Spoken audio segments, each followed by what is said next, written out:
Il suo gesto anche delle dimissioni è stato un momento epocale che ci ha insegnato che l'amore per Gesù e per la Chiesa viene sopra tutto e ci ha insegnato tanto con la sua limpida e lucida teologia.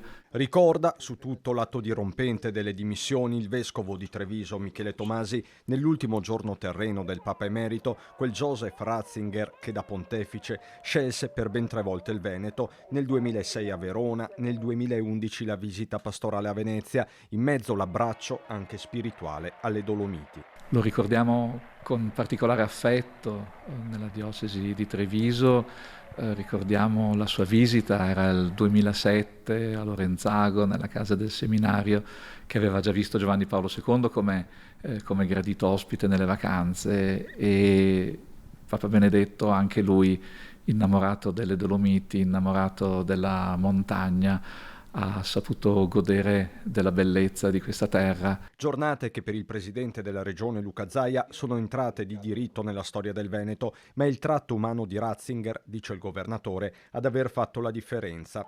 Una figura bella, luminosa, mite, forte e umile per il patriarca di Venezia Francesco Moraglia, che ha invitato le parrocchie della diocesi a suonare le campane a lutto, ma sono tutti fedeli veneti a guardare a San Pietro in attesa dell'ultimo saluto già programmato. Giovedì 5 gennaio alle 9:30 ci dovrebbero essere i funerali in piazza San Pietro, presieduti dal Santo Padre evidentemente.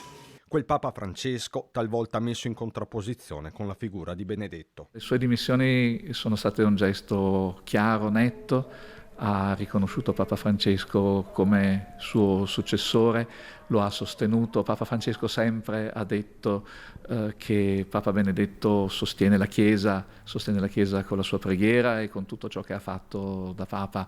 Non ha davvero senso contrapporre due papi differenti, certo, tra di loro, umanamente non potrebbero essere più diversi, ma successori tutti e due sulla cattedra di Pietro e davvero tutti e due testimoni del Vangelo in questo nostro mondo.